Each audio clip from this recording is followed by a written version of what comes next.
అనుదినం దేవునితో.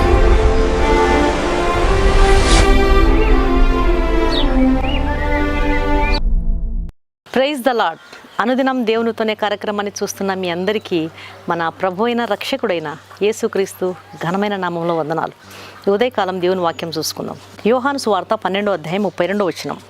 నేను భూమి మీద నుండి పైకెత్తబడిన ఎడల అందరినీ నా యొద్దకు ఆకర్షించుకుందును. యేసు ప్రభువారి యొక్క మరణ పునరుత్థానములే క్రైస్తవ్యానికి ఇతర మతాలకు ఉన్నటువంటి ముఖ్యమైన వ్యత్యాసం. ఈ సత్యమును ప్రాయశ్చిత్తమును మనం ఇంకెక్కడా కనుగొనలేం.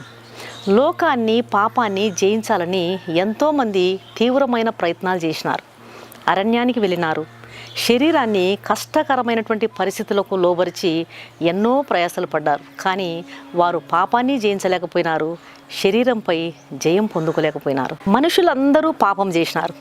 పితరుల నుండి పాపపు నైజాన్ని వారసత్వంగా పొందుకున్నారు.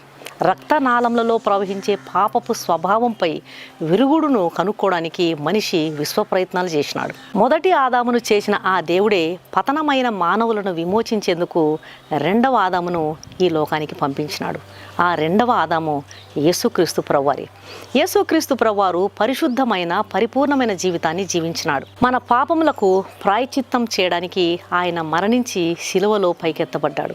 మన పాపములకు ప్రాయశ్చిత్తం చేయడానికి ఆయన మరణించి సిలువలో పైకెత్తబడ్డాడు.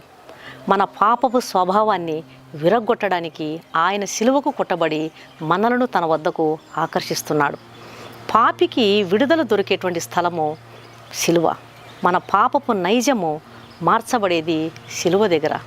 ఈ సిలువ దగ్గర మన పాపపు స్వభావము పూర్తిగా విరగొట్టబడుతుంది. ఇక్కడ మన పాపపు నైజం ఆయనతో కూడా సిలువ వేయబడింది. పాప స్వభావం నుండి సిలువ దగ్గర విడుదల పొందిన వారు ఆయనతో కలిసి సిలువ వేయబడినటువంటి జీవితమును జీవించడం కొరకు దేవుడు వారిని ఆకర్షిస్తున్నాడు. ఈ లోకంలో యేసు ప్రభువారిలాగా పాపరహితమైన దేహం కలిగిన వారు ఎవ్వరూ లేరు. మన పాపాలను ఆయన తన దేహమందు సిలువలో మోసుకొని మన కొరకు ఆయన మరణించి మృత్యుంజుడై తిరిగి లేచినాడు.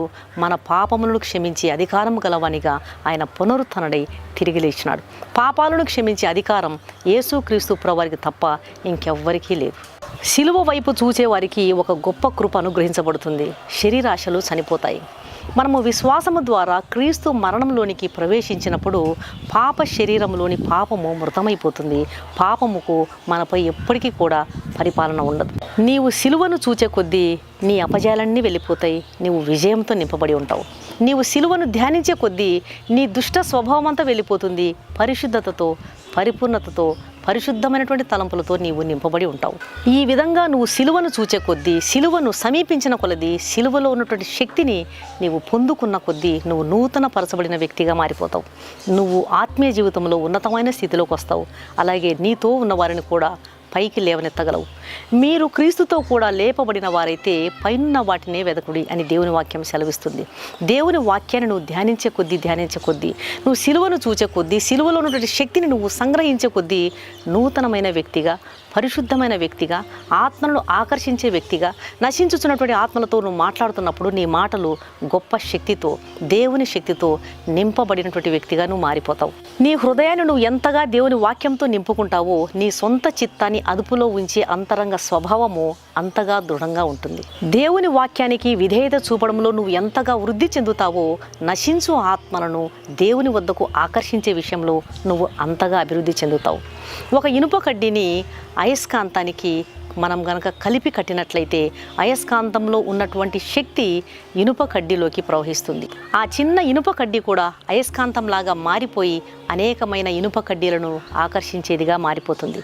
అట్లనే దేవుని బిడ్డలారా, మనము గనక ప్రభువుతో అంటు కట్టబడినట్లయితే ప్రభు యొక్క స్వభావము మనలోనికి వచ్చి నశించు ఆత్మలను, అనేకమైన ఆత్మలను ఆకర్షించేవారుగా, దేవుని రాజ్యంలోకి నడిపించేవారిగా మనం మారిపోతాం.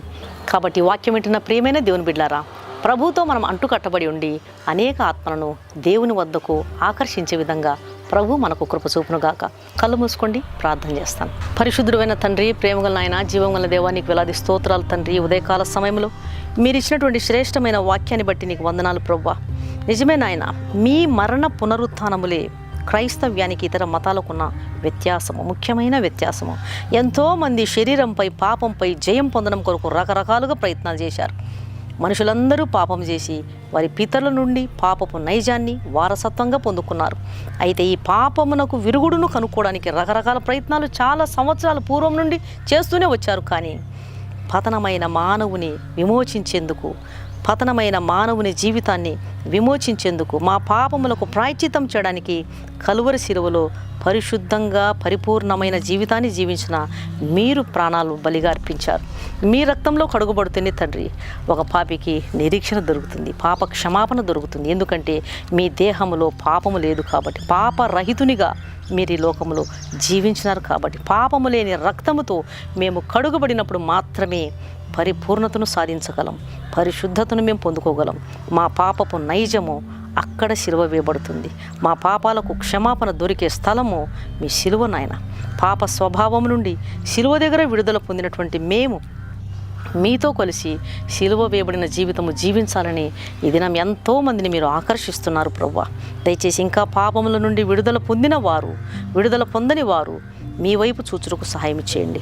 సిలువ వైపు చూసేటువంటి వారికి ఎన్నో కృపలు అనుగ్రహించబడతాయని ఈరోజు వాక్యం ద్వారా మీరు మాట్లాడుతున్నారు. విశ్వాసము ద్వారా ఈ మరణంలోనికి ప్రవేశించి పాప శరీరము పాప విషయమై మృతమయ్యే విధంగా మేము పశ్చాత్తాపడుటకు ప్రజలకు మీరు సహాయం చేయండి.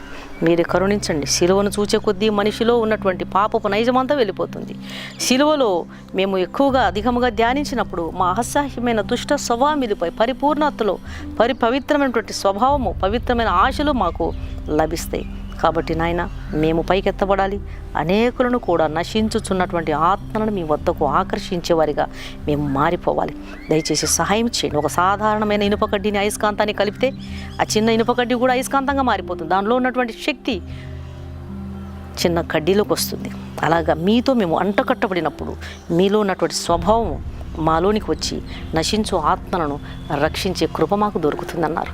దయచేసి అట్టి కృప మాకందరికీ దయచేయండి. ప్రతి ఒక్కరిని దర్శించండి ప్రభువా. మీరే కృప చూపించండి. వాక్యమును అనుసరించి దాని ప్రకారంగా జీవించి వాక్యమును చేత పట్టుకొని విశ్వాసముతో సాగుపోటకు ప్రతి ఒక్కరికి మీ కృప చూపించమని యేసు నామమున అడిగి వేడుకుంటున్నాను తండ్రి. ఆమెన్. ఈ వాక్యం విన్న ప్రియమైన దేవుని బిడ్డలారా, దయచేసి దేవుని వాక్యం అనేకులు విని మేలు పొందే విధంగా, రక్షించబడే విధంగా దేవుని వాక్యాన్ని షేర్ చేయండి. ఛానల్ను సబ్స్క్రైబ్ చేసుకోండి. మీ ప్రార్థన అవసరాలను కామెంట్ సెక్షన్లో తెలియజేసినట్లయితే మీ కొరకు తప్పకుండా ప్రార్థన చేస్తాం. ఈ వాక్యం విన్న మీలో ఇంకా రక్షణ పొందని వారు ఎవరైనా ఉన్నట్లయితే దయచేసి క్రీస్తు ప్రభు వారి సిలువ వైపు మీరు చూడండి. సిలువ దగ్గరే ఒక పాపికి విడుదల దొరుకుతుంది. ఆయన కార్చిన రక్తంలో కడుగుబడితేనే ఒక పాపికి రక్షణ, నిరీక్షణ, పాప క్షమాపణ, నిత్య జీవము దొరుకుతుంది. ఆయన ఇచ్చే ఉచితమైన రక్షణను స్వీకరించండి. ప్రభు మీ ఆత్మను రక్షించును గాక. God bless you.